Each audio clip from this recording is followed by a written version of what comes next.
इस वीडियो से हम यूनिट 5 स्टार्ट कर रहे हैं। इलेक्ट्रोकेमिस्ट्री सेकंड यानी विद्युत रसायन सेकंड।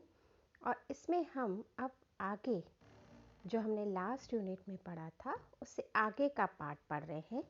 एप्लीकेशन पार्ट है, टोटली डिफरेंट है जो हमने पिछले यूनिट में पढ़ा है। तो इलेक्ट्रोकेमिस्ट्री क्या है, तो उसके लिए हमें कुछ इक्विपमेंट्स, कुछ उपकरण काम में लेते हैं। तो एक वैद्युत रासायनिक उपकरण यानी एक ऐसा एपरेटस जिसके द्वारा हम इलेक्ट्रिकल एनर्जी को केमिकल एनर्जी में या केमिकल एनर्जी को इलेक्ट्रिकल एनर्जी में परिवर्तित कर सकते हैं, चेंज कर सकते हैं, उन्हें हम कहते हैं इलेक्ट्रोकेमिकल सेल्स। तो इलेक्ट्रोकेमिस्ट्री का सबसे इम्पॉर्टेंट पार्ट जो इनिशियल है कि हमें एक ऐसा एपरेटस चाहिए जिसके द्वारा हम विद्युत ऊर्जा को रासायनिक ऊर्जा में या रासायनिक ऊर्जा को विद्युत ऊर्जा में परिवर्तित कर सके हैं, और इसको हम कहते हैं विद्युत रासायनिक सेल। सेल दो प्रकार के होते हैं। पहला सेल जिसमें हम विद्युत ऊर्जा को रासायनिक ऊर्जा में परिवर्तित करते हैं, तो इसमें क्या हो रहा है, विद्युत का अपघटन हो रहा है, तो हम इसे कहते हैं विद्युत अपघटनी सेल या इलेक्ट्रोलाइटिक सेल्स। जैसे जल का विद्युत संश्लेषण, पानी को तोड़कर जब हम आयन्स अवस्था में बनाना चाहते हैं तो उसके लिए हमें विद्युत धारा प्रवाहित करनी पड़ती है और फिर उसके द्वारा हम विद्युत ऊर्जा के द्वारा उसको रासायनिक ऊर्जा में परिवर्तित करते हैं। दूसरा टाइप का सेल है जिसमें हम रासायनिक ऊर्जा को विद्युत ऊर्जा में परिवर्तित करते हैं। कोई रासायनिक अभिक्रिया होगी और उसके द्वारा विद्युत का उत्पादन हो, तो इस तरह के सेल्स को हम क्या कहते हैं, वैद्युत रासायनिक सेल्स। और एक बहुत जनरल नेम इसमें हमने दिया है गैल्वेनिक सेल। तो ये जो गैल्वेनिक सेल है, जब आप 12th क्लास में होंगे तब भी आपने फिजिक्स में पढ़ा होगा। फिजिक्स में ये कॉमनली यूज़ होने वाला टॉपिक है। तो विद्युत रासायनिक सेल या गैल्वेनिक सेल एक ही बात है। और इसके उदाहरण बहुत इजी हैं, dry cells, battery, Daniel cells. तो देखिए जो हम कारों में यूज़ करते हैं और इवन जो आप घर में इन्वर्टर्स में जो बैटरीज यूज़ की जाती हैं वो सब गैल्वेनिक सेल मेथड्स पर ही बनी हुई हैं। तो हम गैल्वेनिक सेलों को आगे डिटेल में पढ़ेंगे। तो यहाँ क्लियर हो जाना चाहिए कि दो तरह के सेल्स हैं, एक गैल्वेनिक सेल्स या विद्युत रासायनिक सेल्स और दूसरे हैं विद्युत अपघटनी सेल। तो अब गैल्वेनिक सेल क्या है, तो गैल्वेनिक सेल में हम मेटेलिक कंडक्टर्स लेते हैं, धात्विक चालक लिए, और इनको हम क्या कहते हैं, इलेक्ट्रोड्स। तो जो इलेक्ट्रोड्स लिए जाते हैं वो मेटल्स के बने हुए हैं। अब हम इसमें एक या दो इलेक्ट्रोड ले सकते हैं और इन इलेक्ट्रोडों को हम एक मेटल के वायर द्वारा जोड़ देते हैं जिससे हमारा सर्किट पूरा हो जाता है। और सर्किट पूरा होने के बाद अभिक्रिया होगी और अभिक्रिया में जो भी परिणाम होगा, जो इलेक्ट्रॉन्स मुक्त होंगे, उसके द्वारा विद्युत धारा का प्रवाह होगा। तो परिपथ में धारा प्रवाहित करने के लिए दोनों इलेक्ट्रोड्स को एक तार द्वारा जोड़ते हैं धातु के, और फिर उस धातु के तार से जोड़कर धारा के मापन के लिए, मेजरमेंट के लिए हम अमीटर या वोल्टामीटर लगाते हैं। तो एक बहुत सिंपल सा डैनियल सेल आपको डायग्राम में दिखाई दे रहा है।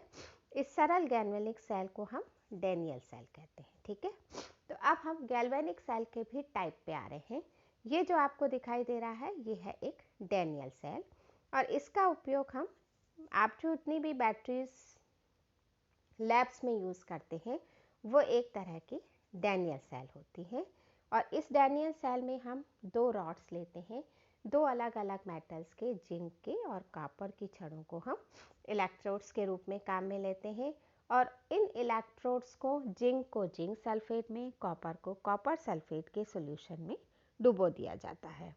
और फिर इन दोनों को अलग रखने के लिए हम एक पोरस प्लेट का काम लेते हैं ताकि एक दूसरे से ना मिले।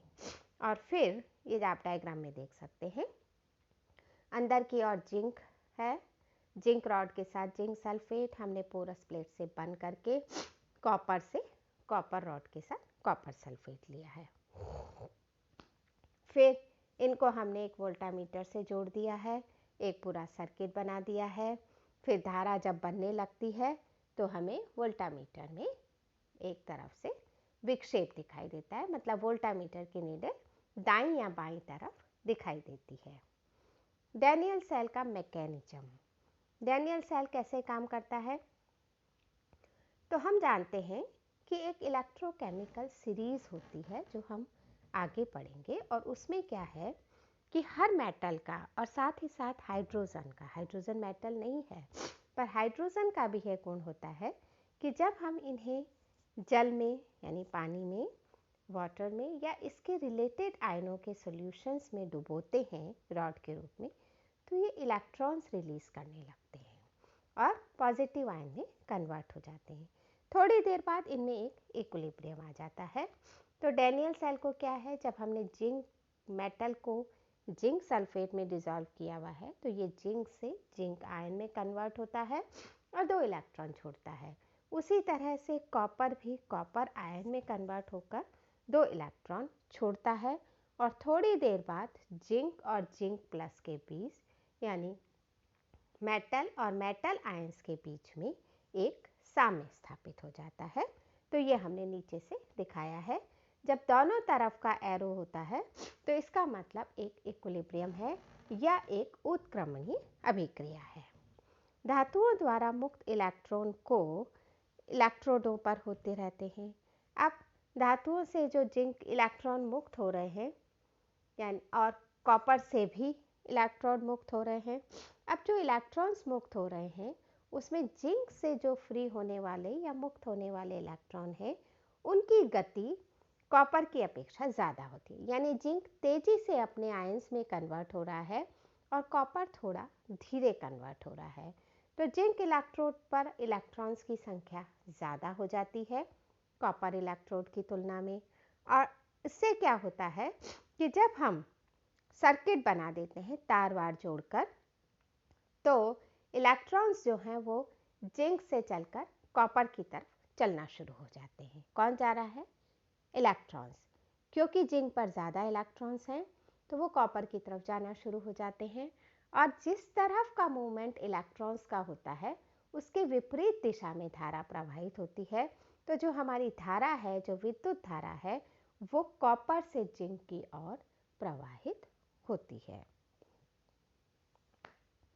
तो जिंक से जिंक इलेक्ट्रॉन्स जिंक आयन बना प्लस 2 इलेक्ट्रॉन्स हुए और इसको हम कहते हैं ऑक्सीडेशन या ऑक्सीकरण। और फिर इलेक्ट्रॉन्स जाकर कॉपर पे पहुंच गए तो कॉपर रिड्यूस हो गया, अपचयित हो गया, और कॉपर 2 प्लस प्लस 2 तो कॉपर। तो इस तरह से पूरी अभिक्रिया में क्या हो रहा है, जिंक आयंस के रूप में कन्वर्ट हो रहा है और कॉपर आयन कॉपर के रूप में अपचयन हो रहा है। और पूरी अभिक्रिया क्या कहलाती है? रिडॉक्स रिएक्शन या उपापचयन, तो जिसमें ऑक्सीकरण और अपचयन दोनों हो रहा है। जब इलेक्ट्रोड्स पे अभिक्रिया होती है तो हम उसे इलेक्ट्रोड रिएक्शन या हाफ सेल रिएक्शन कहते हैं। हाफ सेल क्यों? क्योंकि एक सेल में 2 इलेक्ट्रोड्स हैं तो कितना हो जाएगा? एक सेल का आधा। अब इससे हमें दिखाई दे रहा है, ऊपर जो रिएक्शन हमें दिखाई दे रही है उससे हमें क्लियर हो रहा है कि यहाँ पर कंप्लीट सेल में एक रिडॉक्स रिएक्शन हो रही है जिसमें इलेक्ट्रोडों पर ऑक्सीकरण और अपचयन दोनों हो रहा है। तो गैल्वेनिक सेल में या डैनियल सेल में जो धारा है वो किसकी वजह से प्रवाहित हो रही है? क्योंकि अभिक्रिया, रासायनिक अभिक्रिया में जो रिडॉक्स रिएक्शन हो रही है। रिडॉक्स रिएक्शन का मतलब एक ऑक्सीकृत हो रहा है और दूसरा अपचयित हो रहा है। तो सेल अभिक्रिया द्वारा जो बाहर का सर्किट है उसमें कब विद्युत धारा प्रवाहित होगी? जब जिंक की पूरी छड़ घुल नहीं जाती तब तक विद्युत धारा प्रवाहित होती चली जाती है, क्योंकि जिंक अपने आयंस के रूप में कन्वर्ट होता चला जा रहा है और समस्त कॉपर आयन जब तक समाप्त नहीं हो जाता। तो मतलब पूरा ऑक्सीकरण और पूरा अपचयन जब तक नहीं होता रहता तब तक विद्युत धारा प्रवाहित होती रहती है। अब इलेक्ट्रोड्स जिसमें इलेक्ट्रॉन बाहर परिपथ में प्रवेश करते हैं, यानी इलेक्ट्रॉन्स रिलीज होते हैं, मुक्त होते हैं, उस इलेक्ट्रोड पर ऑक्सीकरण होता है। जैसे जिंक आयंस के रूप में कन्वर्ट हो रहा है, तो उस इलेक्ट्रोड पर क्या हो रहा है, इलेक्ट्रॉन मुक्त हो रहे हैं। तो जिस पे इलेक्ट्रॉन मुक्त हो रहे हैं उसको हम एनोड कहते हैं, और जिंक एनोड की तरह कार्य करता है।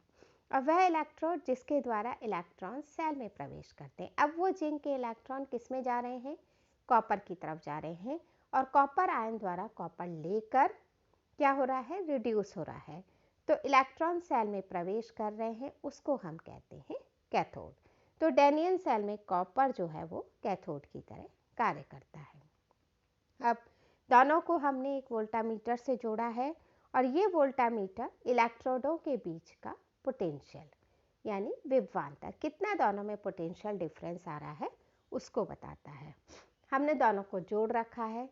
अगर हम इसको खुले परिपथ में कर देते हैं जहां धारा को प्रवाहित नहीं होना है, तो उस वक्त हम इसको कहते हैं विद्युत वाहक बल। ठीक है, खुले परिपथ में मापा जाए, अर्थात परिपथ में धारा प्रवाहित नहीं हो रही है, उस वक्त इलेक्ट्रॉन्स इधर से उधर जा रहे हैं, पोटेंशियल डिफरेंस है, पर धारा प्रवाहित नहीं हो रही है, हम धारा को मेजर नहीं कर रहे हैं, तो वो कहलाता है विद्युत वाहक बल। और ये सेल का कांस्टेंट होता है पर्टिकुलर टेम्परेचर पर।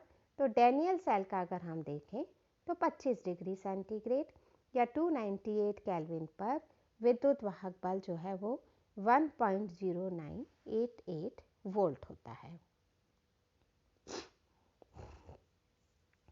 अब बहुत इम्पॉर्टेंट है कि जो इलेक्ट्रोड्स हैं उस पर जो पोटेंशियल बन रहा है, वो सिद्धांत क्या है, उसके प्रिंसिपल्स क्या हैं, वो हमें समझना बहुत ज़रूरी है। तो सबसे पहले बहुत ओल्डर पुराने में एक नर्स्ट ने दिया था, और नर्स्ट ने दिया नर्स सॉल्यूशन प्रेशर थ्योरी।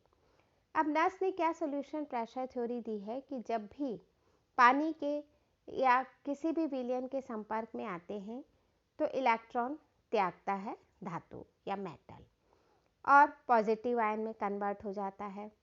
अब पॉजिटिव आयन में कन्वर्ट होने का जो नेचर है धातु का या मेटल का, उसको नर्स्ट के अनुसार क्या कहा गया, ये एक विलियन प्रेशर है, सॉल्यूशन प्रेशर है। मतलब जब हम किसी मेटल को सॉल्यूशन के अंदर डिप करते हैं और वो अपने इलेक्ट्रॉन्स रिलीज करता है, तो this is called solution pressure. फिर कुछ समय बाद मेटल और मेटल आयन के बीच में एक इक्विलिब्रियम सेटअप हो गया। अब मुक्त हुआ जो इलेक्ट्रॉन है वो पॉजिटिव आयन से निकलकर नेगेटिव आयन वाले इलेक्ट्रोड की ओर जाता है। फिर इलेक्ट्रोड के चारों ओर एक नेगेटिव आयन के इलेक्ट्रोड्स का एक सरफेस बन जाता है, और उसको इन्होंने कहा कि ये एक तरह का इलेक्ट्रिकल डबल लेयर बन जाती है। यानी नेगेटिव आयन है, इलेक्ट्रोड है, उसके पॉजिटिव इलेक्ट्रोड है, और कॉपर जैसे कॉपर है तो कॉपर आयन पॉजिटिव है, उसके चारों ओर इलेक्ट्रॉन्स यानी नेगेटिव आयंस का एक पूरा सरफेस बन गया। तो उसको इन्होंने कहा कि इलेक्ट्रिकल डबल लेयर है, और इस इलेक्ट्रिकल डबल लेयर के कारण जो है एक पोटेंशियल क्रिएट हो जाता है। इस पोटेंशियल को इन्होंने इलेक्ट्रो पोटेंशियल कहा। ये जो है ये नर्स्ट का सॉल्यूशन प्रेशर थ्योरी थी। और इससे अगर हम किसी धातु को या मेटल को जब उसके आयन के विलयन में डुबोते हैं, तो नर्स्ट के अकॉर्डिंग दो स्थिति होती हैं कि इलेक्ट्रोड पर जो चार्ज उत्पन्न हो रहा है, आवेश जो है वो दो चीज़ों पर निर्भर करता है। एक तो परासरण दाब ऑस्मोटिक प्रेशर, और दूसरा धातु का विलयन दाब। विलयन दाब क्या है, जिसमें मेटल अपने आयंस में कन्वर्ट हो रहा है। ठीक है, तो धातु के विलयन दाब को हमने P लिखा, और परासरण दाब को हमने पाई लिखा। कंडीशंस हैं, अगर pressure of solution P is greater than pi, तो उस स्थिति में क्या होगा, धातु जो है, ये जो मेटल जो है वो ऋण आवेशित, इलेक्ट्रोड ऋण आवेशित हो जाएगा और विलयन पॉजिटिवली चार्ज हो जाएगा। मतलब विलयन में सेफ आयंस है और इलेक्ट्रोड पर सारे इलेक्ट्रॉन्स इकट्ठे हो गए हैं, क्योंकि विलयन प्रेशर ज़्यादा है। अगर ऑस्मोटिक प्रेशर ज़्यादा है तो उस स्थिति में इलेक्ट्रोड जो है वो पॉजिटिव हो जाएगा और विलयन जो है वो नेगेटिव हो जाएगा। विलयन में इलेक्ट्रॉन्स की संख्या ज़्यादा होगी। और अगर दोनों बराबर हैं तो फिर कुछ भी नहीं होगा, नथिंग, कोई रिएक्शन नहीं होगी। ये था हमारा नर्स्ड सॉल्यूशन प्रेशर। अब हम आते हैं मॉडर्न थ्योरी पर, क्योंकि नर्स्ड सॉल्यूशन प्रेशर हर कंडीशन को सेटिस्फाई नहीं कर रहा था, इसलिए मॉडर्न थ्योरी के अनुसार हम क्या लिख रहे हैं कि जो मेटल और सॉल्यूशन, ठीक है, मेटल की रॉड सॉल्यूशन में डिप की हुई है, उस पर जो है इंटरफेस पर एक डबल लेयर का निर्माण होना और उसके फलस्वरूप गति होना, ये एक रिजल्ट है दो विपरीत प्रक्रमों की आपेक्षिक गति का परिणाम है। मतलब मेटल और सॉल्यूशन के बीच में डबल लेयर का बनना वो तो ज़रूरी है, क्योंकि एक पॉजिटिव आयन में बन रहा है, एक तरफ इलेक्ट्रॉन्स बन रहे हैं, और फिर इस प्रोसेस में गति भी होती है। तो धातु का आयन के रूप में विलयन में जाना एक प्रोसेस है। धातु ने इलेक्ट्रॉन्स रिलीज किए, जिंक प्लस के रूप में वो सॉल्यूशन में आ गया, और विलयन में से मेटल आयंस जैसे कॉपर आयंस का इलेक्ट्रोड पर जाकर इलेक्ट्रॉन लेना और वहीं पर निक्षेपित हो जाना, वहीं पर जमा हो जाना, दो प्रोसेस हैं। तो पहला क्या है, मेटल का मेटल आयन के रूप में सॉल्यूशन में आना, और दूसरा है मेटल आयन का इलेक्ट्रोड पे जाकर मेटल के रूप में डिपॉजिट होना, विक्षेपित होना। तो अगर धातु आयनों का विलयन में जाने का वेग ज़्यादा है तो धातु ऋण इलेक्ट्रोड होगा, ठीक है। अगर पॉजिटिव आयन्स तेजी से बन रहे हैं तो इलेक्ट्रॉन बहुत सारे होंगे, तो हमारा इलेक्ट्रोड नेगेटिव हो जाएगा। अगर धातु आयन्स का विलयन में जाना कम है या तो उस स्थिति में क्या होगा, इलेक्ट्रोड पॉजिटिव हो जाएगा, क्योंकि आयन इलेक्ट्रॉन्स कम है। और दोनों ही स्थितियों में इलेक्ट्रोड पर ही पोटेंशियल जनरेट होगा, चाहे आयंस कम जाएं चाहे आयंस ज़्यादा जाएं। हाँ, अगर दोनों प्रोसेस एक जैसे हैं, वेग एक जैसा है, गति एक जैसी है, तो फिर इलेक्ट्रोड पर कोई पोटेंशियल जनरेट नहीं होगा। तो ये हमारी मॉडर्न थ्योरी थी। अब हम आ रहे हैं, बहुत इम्पॉर्टेंट है, क्योंकि आगे जब भी हम लिखेंगे तो हम सिर्फ साइन से लिख देंगे, नोटेशन से लिख देंगे, हम पूरी चीज़ नहीं लिखेंगे कि जिंक को हमने जिंक सल्फेट में डाला था, फिर जिंक आयंस में कन्वर्ट हुआ, फिर उसने 2 इलेक्ट्रॉन्स दिए और वो इलेक्ट्रॉन्स कॉपर पे जाके कॉपर आयन के साथ रिएक्ट हुए। इतनी सारी चीज़ें आगे नहीं लिखी जाएंगी, सिर्फ इंडिकेशंस, नोटेशंस या साइंस के द्वारा हम लिख देंगे, और वही एक तरीका है इलेक्ट्रोकेमिस्ट्री का। तो सबसे पहले हम साइंस को कैसे लिखते हैं, तो इंटरफेस मतलब जहाँ पोटेंशियल है, तो पोटेंशियल कहाँ है, इलेक्ट्रोडों के बीच में, है ना। तो जैसे डैनियल है तो जिंक इलेक्ट्रोड के संपर्क में है और कॉपर जो है वो कॉपर इलेक्ट्रोड के साथ है। तो जिंक इलेक्ट्रोड क्या है, जिंक जिंक सल्फेट, कॉपर क्या है, कॉपर कॉपर सल्फेट। तो हम कैसे लिखेंगे, जिंक और कॉपर जिंक सल्फेट का क्या बन रहा है, जिंक आयंस, उसी तरह से कॉपर और कॉपर आयंस। तो ये हमारा इंडिकेशन हुआ है इलेक्ट्रोड्स के लिए, ठीक है। तो जब हम जिंक इलेक्ट्रोड को लिखेंगे तो जिंक जिंक प्लस और कॉपर कॉपर प्लस, हम जिंक सल्फेट नहीं लिखेंगे। ये बात आपको अच्छे से अभी से समझ लेनी है। दूसरा, अगर हम मेटल और मेटल आयंस या नॉन मेटल आयंस की अलग अलग कंसंट्रेशंस ले रहे हैं तो हम उसको एक सीधी रेखा से अलग कर देंगे। जैसे हम देख रहे हैं कॉपर कॉपर 2 प्लस है, एजी प्लस है। अगर हमने सिल्वर नाइट्रेट लिया है, सिल्वर नाइट्रेट के 2 सॉल्यूशंस हैं जिनकी कंसंट्रेशन या एक्टिविटी अलग अलग है, तो हमने सिंपल डिफाइन कर दिया AgNO3 A1, एक सीधी लाइन खींची AgNO3 A2, ठीक है। तो इस तरह से हम एक ही सॉल्यूशन 2 डिफरेंट कंसंट्रेशंस में एक सीधी रेखा से अलग करते हैं।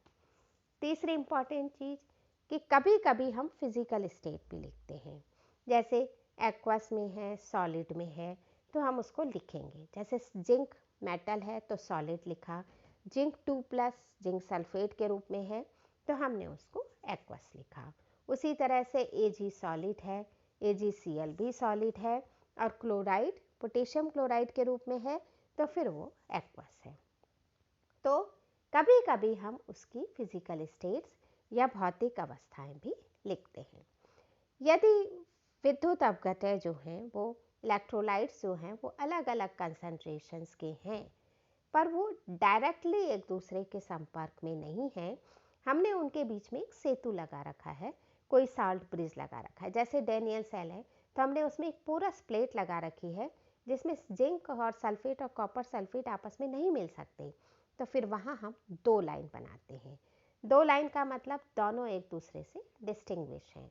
जैसे AgNO3A1 AgNO3A2, 2 लाइन मतलब अब इनके बीच में सॉल्ट ब्रिज है, आपस में नहीं मिल सकते। ऐसे ही जिंक 2+ कॉपर 2+, 2 लाइन बना दी, यानी जिंक सल्फेट और कॉपर सल्फेट आपस में नहीं मिल सकते। तो ये ऊपर की सारी चीज़ें थी इलेक्ट्रोड्स के लिए। अब अगर पूरे सेल को दर्शाना है तो पूरे सेल में बाईं तरफ लेफ्ट हैंड साइड में हम हमेशा एनोड लिखेंगे, राइट हैंड साइड में हम हमेशा कैथोड लिखेंगे, और फिर उसी तरह से अगर डायरेक्टली संपर्क में है तो 1 line, salt bridge porous plate लगी है तो 2 लाइन। तो देखो एनोड है हमारा जिंक, जिंक 2+ मतलब जिंक सल्फेट, 2 लाइन बनाई, कॉपर 2+ कॉपर, जिंक सल्फेट और कॉपर सल्फेट 2 लाइन आपस में पोरस प्लेट से बने हुए हैं और कॉपर बाहर की तरफ। तो ये ध्यान रखिए कि जो धातु है वो हमेशा बाहर की तरफ रहेगी और जो आयंस हैं वो अंदर की तरफ रहेंगे। तो इस तरह से हम पूरे सेल को लिखेंगे। अब बाईं ओर का इलेक्ट्रोड नेगेटिव होता है क्योंकि वो एनोड है, और दाहिनी ओर का इलेक्ट्रोड पॉजिटिव होता है क्योंकि बाईं ओर से इलेक्ट्रॉन्स रिलीज हो रहे हैं और दाहिनी ओर से इलेक्ट्रॉन्स लिए जा रहे हैं। तो इन चिन्हों को भी हम ऐसे लिख सकते हैं, जिंक माइनस जिंक 2+, क्योंकि जिंक ने इलेक्ट्रॉन्स दिए हैं, और कॉपर 2+ कॉपर। वैसे नॉर्मली इस तरह की चीज़ें हम नहीं लिखते हैं। सेलों में अगर ईएमएफ या विद्युत वाहक बल, कंसंट्रेशंस, दाब, प्रेशर, इन सब चीज़ों पर भी निर्भर करता है, तो इन सब को भी लिखा जाता है। तो अगर एक कंप्लीट सेल लिखना है तो हम ऐसे लिखेंगे, जिंक जिंक 2+, जिंक सल्फेट की कंसंट्रेशन या एक्टिविटी लिखी हमने 0.35, फिर कॉपर सल्फेट लिया है तो कॉपर 2+, एक्टिविटी लिखी हमने 0.49, और फिर कॉपर टेम्परेचर कितना है 298 केल्विन। ठीक है।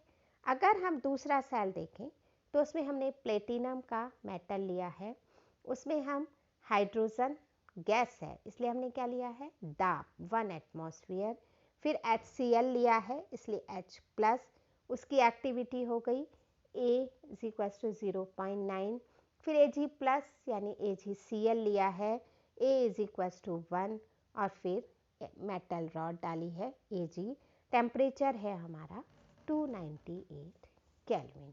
तो इस तरह से हम पूरे सेल को लिखते हैं। तो बच्चों देखो, आधे नंबर में, 1 नंबर में how to define the cell, कोई एक सेल का आपको लिख देंगे तो आपको इस तरह से उसको सेल को लिखना है।